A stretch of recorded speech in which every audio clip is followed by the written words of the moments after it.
Good morning friends. आज Quran wisdom में बात करेंगे कि कुरान का नज़रिया क्या है आपकी इबादत और आपके मामलात के बीच में। यानी कि मतलब सिंपल सा है कि कुरान आपकी प्रेयर्स, आपके रिचुअल्स, नमाज रोज़ा या इबादत गाह में, और उसके बाद मस्जिद से बाहर की जो ज़िंदगी है, दुनियादारी है, आपकी तिजारत है, बिज़नेस है, लोगों से इंटरेक्शन है, किसी भी मामलात में इत्तेफाक फ़र्क नहीं करती। वो डिमार्केट नहीं करती, डिफरेंशिएट नहीं करती। वो कहती है आपकी प्रेयर्स और कॉमर्स दोनों ही डिवाइन हैं अगर आप कुरान के बताए हुए रास्ते पर, खुदा के बताए हुए रास्ते पर चलें। सूरे अल जुमा, द डे ऑफ कॉन्ग्रीगेशन, इस बात को बखूबी बयान कहती ओ मानने वालों, ओ बिलीवर्स, जब मुअज्जिन नमाज के लिए अजान दे, सुनो, तो आप अपने तमाम कारोबार, तमाम चीज़ों को छोड़कर खुदा की इबादत के लिए मस्जिद में हाजिर हो जाएं। ये तुम्हारे लिए फ़ायदेमंद है। और जब नमाज ख़त्म हो जाए तो उसके पास फैल जाओ, ज़मीन के कोने कोने तक फैल जाओ और अपनी तिजारत में, अपने कारोबार में उस तरीके से शामिल हो जिस तरीके से जो ज़हनी हालत आपकी नमाज में थी। यानी कि हर काम में खुदा को शामिल रखो। याद रखें, अगर आप ऐसा करेंगे तो आपकी वो तमाम काम भी एक इबादत ही कहलाएंगे और आपको फ़ायदा होगा और आपकी प्रॉस्पेरिटी बढ़ेगी। Chapter 62 verse 9 to 10।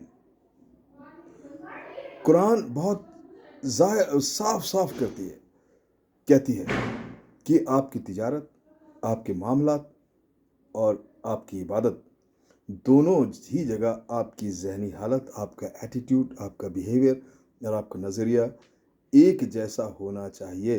दोनों एक्टिविटीज़ में कोई वेरिएंस, कोई फ़र्क नहीं होना चाहिए।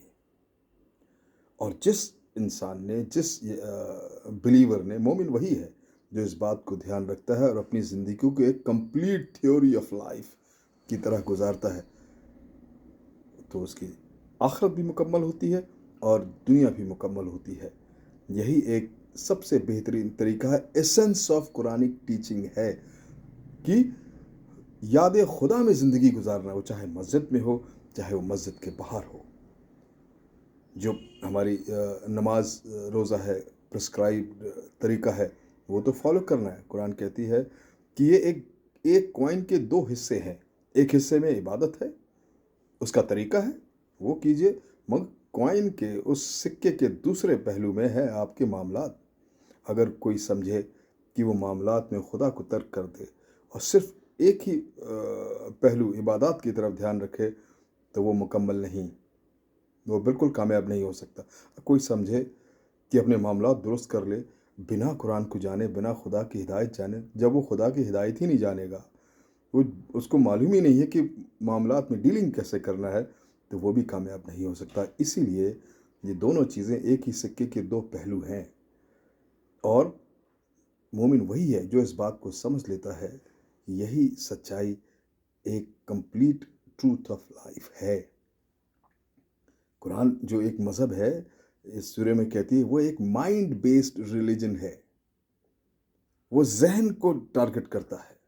इसका मतलब ये हुआ कि कुरान जो है आपकी तमाम शख्सियत में एक इनकलाब पैदा कर देती है, किसी भी मानने वाले की। कि वो इनकलाब कैसा कि आपकी जो नज़रिया है, आपके इरादे हैं, आपकी सोच है, आपका जो बिहेवियर है, आपका जो कंडक्ट है, हर चीज़ इसी रंग से रंग जाता है और उसमें खुदा शामिल होता है।